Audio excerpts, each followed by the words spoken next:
عشرت نے پورے محلے والوں کی ناک میں دم کر رکھا تھا۔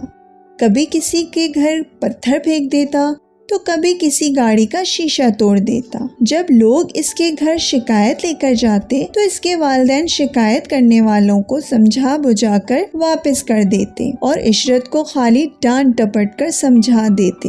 شب برات کی رات بھی عشرت نے سارے محلے والوں کے ناک میں دم کیے رکھا۔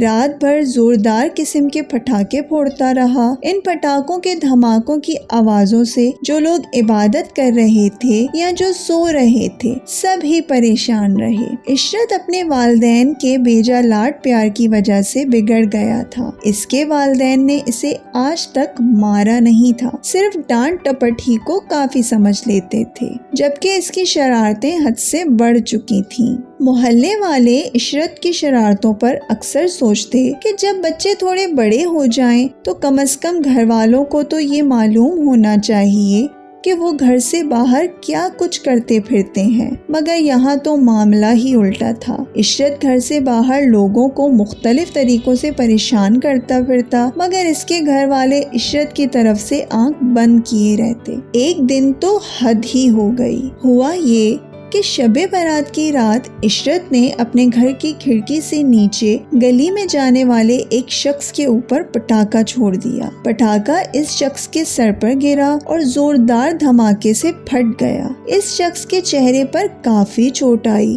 جب وہ شخص عشرت کے گھر بتانے گیا تو عشرت کے ابو نے اس کے زخمی چہرے کو دیکھتے ہوئے اسی وقت عشرت کو غصے سے آواز دی اور عشرت کے آنے پر انہوں نے اسے پہلی بار خوب مارا۔ عشرت کی امی نے عشرت کو بچانے کی کوشش بھی کی، مگر عشرت کے ابو نے اس کی امی کو یہ کہہ کر وہاں سے ہٹا دیا، تم جاؤ بیگم، لاتوں کے بھوت باتوں سے نہیں مانتے، اور پھر دوبارہ عشرت کی پٹائی شروع کر دی۔ عشرت روئے جا رہا تھا اور بار بار کہہ رہا تھا کہ اسے معاف کر دیا جائے، آئندہ وہ کبھی شرارت نہیں کرے گا۔ اور پھر واقعی ایک بار خوب اچھی طرح پٹنے کے بعد عشرت نے شرارت کرنے سے توبہ کر لی۔ کسی نے سچ ہی کہا ہے کہ لاتوں کے بھوت باتوں سے نہیں مانتے۔ مزید قصے اور کہانیاں سننے کے لیے ہمارے چینل کو سبسکرائب کریں اور بیل آئیکن دبانا نہ بھولیں۔ شکریہ۔